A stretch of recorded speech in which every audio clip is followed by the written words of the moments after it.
दो गिरफ्तारियां हुई, एक सहारनपुर से और एक फरीदाबाद से। सहारनपुर वाला डॉक्टर के अस्पताल के लॉकर से AK-47 मिला, उसी से सुराग मिला ये फरीदाबाद वाले व्यक्ति का दूसरा डॉक्टर, दोनों जम्मू कश्मीर के रहने वाले हैं, जिसके ठिकाने से 350 किलो विस्फोटक बरामद हुआ है। आप एक बार सारी डिटेल दी दें, फिर बात करते हैं आगे।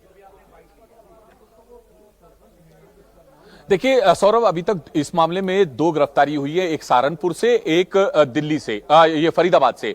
जो सहारनपुर से गिरफ्तारी हुई है वो आदिल नाम है उसका, वो कुलगाम का रहने वाला है, और जो डॉक्टर मुजम्मिल है वो पुलवामा के कोयर गांव का रहने वाला है। अब आपको बता दें, जो डॉक्टर मुजम्मिल है उसके पोजीशन से, दरअसल उसने जिस अल फलाह यूनिवर्सिटी में वो डॉक्टर था, वहां से महज 500 मीटर की दूरी पर धौज गांव है, वहां पर उसने एक कमरा किराए पर लिया हुआ था। उस कमरे से 360 किलो अमोनियम नाइट्रेट जो कि विस्फोटक है वो पुलिस ने बरामद किया है। जेके पुलिस और फरीदाबाद पुलिस के जॉइंट ऑपरेशन में ये पूरा बरामदगी हुई है। इसके अलावा उसके पास से एक स्विफ्ट कार जो है पुलिस ने जब्त की है। उस स्विफ्ट कार में एक असॉल्ट राइफल, उसके 83 जिंदा कारतूस, 2 मैगजीन, एक पिस्टल और उसके जिंदा कारतूस, और साथ ही साथ 2 खाली खोखे भी पुलिस ने बरामद किए हैं। इसके अलावा जो 20 टाइमर हैं वो पुलिस ने बरामद किए हैं, 20 जो बैटरी है वो बरामद की है। इसके अलावा रिमोट, मेटल शीट वगैरह, ये तमाम मटेरियल जो है केमिकल वो बरामद हुआ है। फिलहाल आपको ये एक और बात बता दें कि इस वक्त हम जो अल फलाह यूनिवर्सिटी है उससे महज तकरीबन 3 किलोमीटर दूर आगे एक फतेहपुर तगा गांव है, यहां पर जो है इस वक्त आप देखेंगे तो रेड चल रही है। पूरा सर्च ऑपरेशन जो है जेके पुलिस और फरीदाबाद पुलिस के जॉइंट ऑपरेशन में चल रहा है। दरअसल ये उस इमाम का घर है जहां पर जिस इमाम को जो है पुलिस ने डिटेन किया है, और ये वही इमाम है जिस मस्जिद में ये इमाम जो है इमाम था, वहां पर जो डॉक्टर मुजम्मिल है सौरभ, वो नमाज के लिए जाता था और इसके लगातार संपर्क में था। फिलहाल ये फतेहपुर तगा गांव का जो उसका घर है इमाम का, उसने किराए पर दिया हुआ है। ये दोनों जो यहां पर जो 2 लोग रह रहे थे वो धौज गांव के रहने वाले थे और यहां पर उन्होंने मकान किराए पर लिया हुआ था। फिलहाल सर्च ऑपरेशन चल रहा है, और लेकिन एक बड़ा टेरर मॉड्यूल है। खुद जो है फरीदाबाद पुलिस ने इस पूरे मामले में प्रेस कॉन्फ्रेंस करके खुलासा भी किया। जो पुलिस सूत्र है, जो टॉप ऑफिशियल्स हैं, हमारी उनसे बात हुई तो उनका कहना था कि जो डॉक्टर मुजम्मिल है उसके डायरेक्ट लिंक के जो सबूत हैं वो पुलिस को मिले हैं। जैश ए मोहम्मद से ये जुड़ा हुआ था, किस तरह की घटना को अंजाम देना था, आगे इनकी क्या प्लानिंग थी, ये इसको लेकर अभी पुलिस, ये मेन बात है। क्या इसके बारे में पुलिस ने कुछ भी शेयर किया आप लोगों से कि ये लोग, इनका मंसूबा क्या था?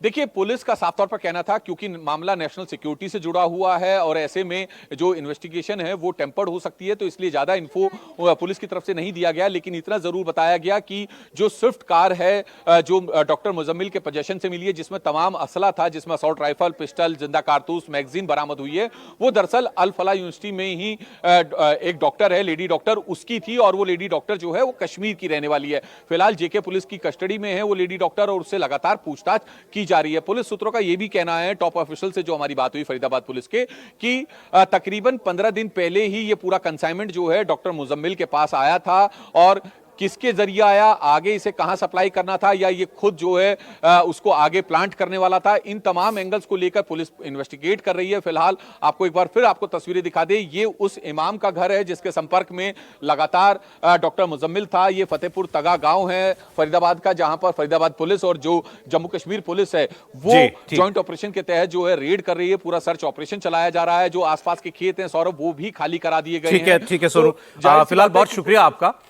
लेकिन आप अंदाजा लगाएं कि इन लोगों का जो उद्देश्य था वो कितना खतरनाक हो सकता था। 350 किलो विस्फोटक इनके यहां से बरामद हुआ। इस व्यक्ति ने इसको छुपा कर लाया हुआ था। ये क्या करना चाहते थे, ये कहां से मिला एक्सप्लोजिव इतना, इसमें और कितने लोग शामिल हैं, ये सब तो पुलिस अब इसका पता लगाएगी। बार बार ये चर्चा होती है कि नरेंद्र मोदी के प्रधानमंत्री बनने के बाद पिछले 11 बरस से भारत में, जम्मू कश्मीर को छोड़ दें तो बाकी और हिस्से में देश के, कहीं कोई बड़ी आतंकी वारदात नहीं हुई। लेकिन हम भूल जाते हैं कि कितने प्रयास हुए होंगे, कितनी कोशिशें हो रही होंगी। करने वाले यही लोग थे, पहले भी करते होंगे, लेकिन इनको वक्त पर डिटेक्ट किया जाना, रोकना, ये शायद क्रेडिट उतना हमारी एजेंसीज को नहीं दिया जाता जितना उनको मिलना चाहिए। ये अगर नजर में ना आता तो जाने क्या इस किस्म के लोग जो हैं वो कर सकते थे। मैं आपको एक और खबर जुड़ी हुई बता देता हूं, क्योंकि दोनों बहुत बड़ी साजिश थी। अहमदाबाद में भी एक गिरफ्तारी हुई। एटीएस ने आईसिस से जुड़े हुए, इस्लामिक स्टेट से जुड़े हुए 3 आतंकवादियों को पकड़ा है। अच्छा, ये लोग क्या करते थे, इनका इरादा और खतरनाक कह सकते हैं आप। ये शहरों में खतरनाक जहर राइसिन, ये राइसिन इन्होंने बड़ी मात्रा में बनाया था और हजारों लोगों को मौत की नींद सुलाने के लिए ये लोग जो है साजिश रच रहे थे। इनका कनेक्शन हैदराबाद और उत्तर प्रदेश से पाया गया इन 3 लोगों का। एटीएस ने इनके पास से 3 पिस्तौलें बरामद की हैं, कुछ कारतूस मिले हैं। पाकिस्तान की सीमा पर ड्रोन के जरिए इनको हथियार मिलते थे। तीनों आतंकवादी अब पुलिस की रिमांड में हैं। इनमें जो एक व्यक्ति पकड़ा गया वो चीन से डॉक्टरी की पढ़ाई करके आया था। राजस्थान के हनुमानगढ़ से 4 लीटर कैस्टर ऑयल लाकर उसे फिर प्रोसेस करके उससे राइसिन नाम का एक बहुत खतरनाक जहर बनाया गया। मैंने तो ये पढ़ा कि ये साइनाइड से कई हजार गुना खतरनाक होता है ये जहर। और इनकी फिर साजिश ये थी कि अलग अलग शहरों में देश भर में एक साथ ये जहर किसी तरीके से पानी में, किसी मंदिर के प्रसाद में इस तरीके से उसको मिला देना है ताकि हजारों लोगों की मौत हो सके। तो ये 2 बड़ी वारदातें डिटेक्ट हुई हैं। पहले तो ये एजेंसियों को बधाई, लेकिन थोड़ा सा ये भी हमको देखना पड़ेगा कि कितने बड़े लेवल पर देश के दुश्मन काम कर रहे हैं। बिल्कुल। और नरेंद्र मोदी जी का प्रधानमंत्री बने रहना और अमित शाह का गृह मंत्री बने रहना क्यों जरूरी है ये हमें बताता है। और जो जम्मू कश्मीर को राज्य का दर्जा नहीं दिया अभी तक केंद्र सरकार ने, वह न देने का कारण भी आज समझ में आ रहा है कि क्यों नहीं दिया है। आज अगर जम्मू कश्मीर को राज्य का दर्जा मिल जाता और उमर अब्दुल्ला के पास जम्मू कश्मीर की पुलिस आ जाती तो क्या जम्मू कश्मीर की पुलिस वो AK-47 अस्पताल से पकड़ पाती? और इस तरह के जॉइंट ऑपरेशन फरीदाबाद में आके इतने बड़ा, ठीक है आज पुलिस ने जरूर कहा कि RDX नहीं था, वो अमोनियम नाइट्रेट था, लेकिन मोटिव तो यही था ना कि भाई कोई बड़ा धमाका किया जाए, कोई बड़ी कंस्पायरेसी की जाए, कोई बड़ा देश के अंदर आतंकवादी गतिविधियों को अंजाम दिया जाए।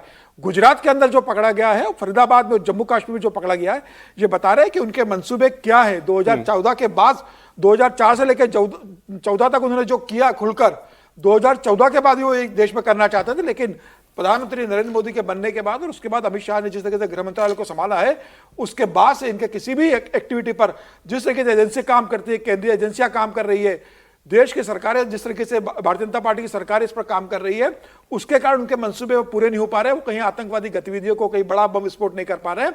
और मुझे लग रहा है कि यही कारण है कि देश को भी प्रधानमंत्री मोदी की और अमित शाह की जरूरत है कि इस तरह के जो लोग हैं, यूपी में आप देखो योगी आदित्यनाथ ने किस वो बाबा छांगुर बाबा को पकड़ा था, किस तरीके से धन परिवर्तन का कितना बड़ा रैकेट चला रहा था। तो जब तक इस तरह के लोग सत्ता में रहेंगे, अमित शाह जी गृह मंत्री के रूप में, योगी आदित्यनाथ मुख्यमंत्री के रूप में उत्तर प्रदेश के, ऐसे लोग पकड़ाई में आते रहेंगे। और ऐसे एक नहीं, अभी हिंदुस्तान में और जगह है जो इस तरह की योजनाएं बना रहे होंगे और आने वाले समय में वो भी पकड़ाई में आएंगे। ये बहुत बड़ा मॉड्यूल था। अगर ये पकड़ाई में नहीं आता तो 300-350 किलो के करीब था। ठीक है, बिल्कुल वही सबसे बड़ी बात। दूसरा भी ये बड़ी मात्रा में ये जो केमिकल मिला है गुजरात के अंदर, इससे ये जाने क्या कर सकते थे। तो चलेंगे, अच्छी कामयाबी हमारी एजेंसीज को जो मिली है। हाँ जी, 3 टिप्पणी बस करना चाहूंगा। ये बात बहुत स्पष्ट करता है कि जो लोग ये नैरेटिव करते थे कि भाई ये गुमराह बच्चे हैं, पढ़े लिखे नहीं हैं, अनएम्प्लॉयड हैं, इस थियरी को ये डिबंक करता है। ये बताता है कि पढ़े लिखे लोग भी जो है किस प्रकार से टेरर मॉडल के साथ जुड़े हुए हैं। 4 डॉक्टर। दूसरी बात जो ये लोग बात करते थे कि भाई देखिए भारत के अंदर जैसे मोहम्मद, ये सब जैसी ताकतें जो है वो सब काम नहीं कर रही हैं। ये बहुत बड़े लोगों ने भी कहा। ये हमें ये नहीं भूलना चाहिए, देश के ऐसे हजारों टेरर मॉडल काम कर रहे होंगे। ये तो पकड़ा गया यहाँ पर, कहीं कहीं पर कितना काम कर रहा होगा, यहाँ तो सरकारें साथ आकर के खड़ी। और जो समीर जी ने बहुत साफ कहा, यदि जम्मू एंड कश्मीर में उमर अब्दुल्ला होते, पुलिस पर उनका नियंत्रण होता, तो ये टेरर मॉडल वगैरह नहीं होता। उस समय जब ऑपरेशन होता था तो जम्मू कश्मीर डॉक्टर्स जो है वो टेररिस्ट आते थे और अपना कपड़ा उतार करके इस्लाम के जिंदाबाद के नारे लगाते थे, उनका ट्रीटमेंट करते हुए उनके शहीद होने की यात्रा में शामिल हुआ करते थे। ये डॉक्टर लोग शामिल हुआ करते थे और वे लोग शामिल हुआ करते थे जो वहां पर ऑलरेडी ऑन ड्यूटी हुआ करते थे। ये वहां के अफसरों ने बताया। तो ये बात हमको ध्यान में रहना चाहिए, सतर्क रहने की आवश्यकता है।